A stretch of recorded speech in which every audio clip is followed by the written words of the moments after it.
माणुसकीचा जिवंत आदर्श अपघातस्थळी देवदूत ठरले प्रभाकर बाबा पाटील. डोंगरसोनी येथे यात्रेनिमित्त उपस्थित असलेले युवा नेते प्रभाकर बाबा पाटील हे कुस्ती मैदानाचा कार्यक्रम संपल्यानंतर मणे राजुरीकडे निघाले होते.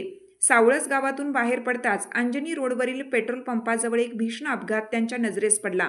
रस्त्यावर रक्ताच्या थारोळ्यात पडलेल्या जखमी, सभोवताली घाबरलेली गर्दी आणि मदतीसाठी आसुरलेले डोळे अशा प्रसंगी अनेक जण दुर्लक्ष करून पुढे निघून जातात. मात्र प्रभाकर बाबांनी क्षणाचाही विलंब न करता आपली गाडी थांबवली. परिस्थितीची गंभीरता ओळखताच ते तात्काळ खाली उतरले.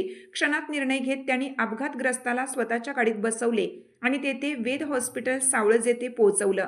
इतक्यावरच न थांबता ते स्वतः मोटरसायकलवरून मागून हॉस्पिटलमध्ये पोहोचले. तेथे उपचार सुरू आहेत की नाही याची खातरजमा केली. उपस्थित डॉक्टरांना व मित्रांना त्वरित आणि योग्य उपचार करण्याची विनंती करत त्या व्यक्तीचा जीव वाचवण्यासाठी ते शेवटपर्यंत थांबले.